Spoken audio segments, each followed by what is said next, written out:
Apakah saat ini kalian merasa bosan atau kesepian belajar di rumah?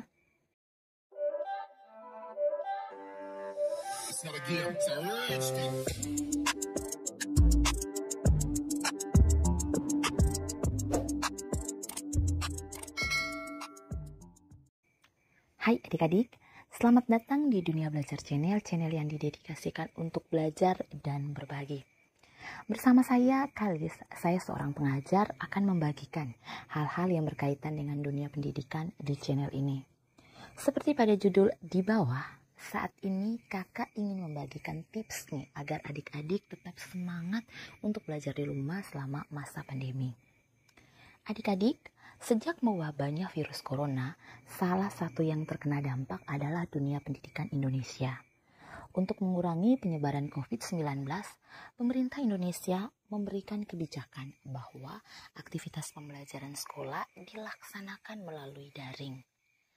Karena kebijakan ini, banyak sekali pelajar yang merasakan stres, bosan, bahkan kesepian.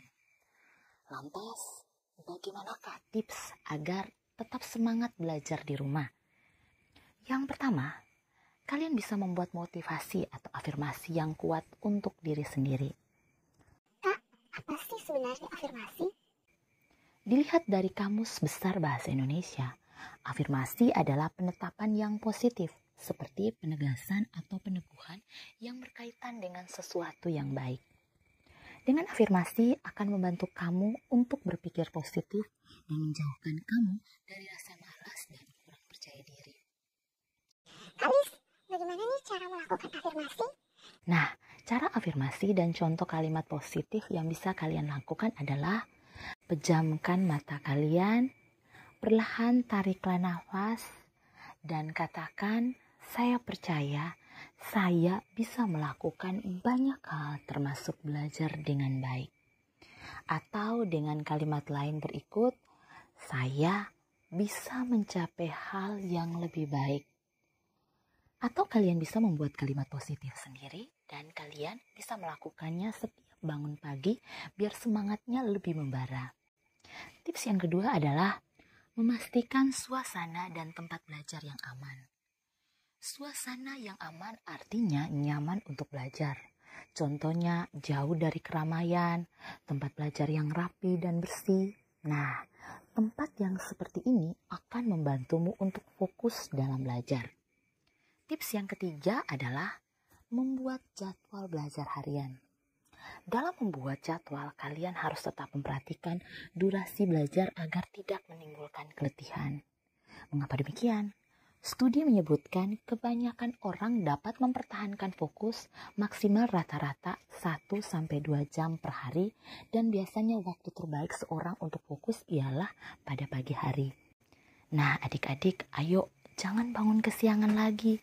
Karena sangat disayangkan nih, waktu di pagi hari yang merupakan waktu terbaik untuk belajar terbuang percuma. Kalian juga bisa memberikan waktu jeda setelah 1 atau 2 jam belajar untuk beristirahat lalu melanjutkan belajar lagi. Adik-adik, hal yang tak kalah penting dalam pelaksanaan jadwal belajar adalah konsisten menjalankan jadwal yang dibuat. Karena jika tidak menjalankan, buat apa ya kira-kira kita membuat jadwal? Tips yang keempat adalah jangan malu bertanya.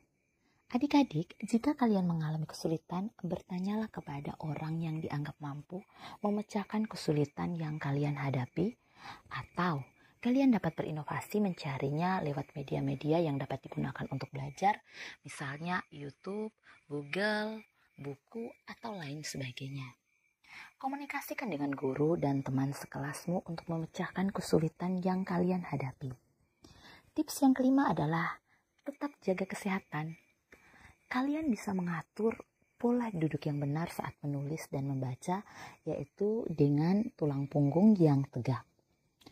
Atau seringlah melakukan senam peregangan sederhana di sela-sela belajar kalian, seperti melakukan gerakan memutar ke samping atau ke kiri dan ke kanan. Serta rutinlah mengkonsumsi air putih.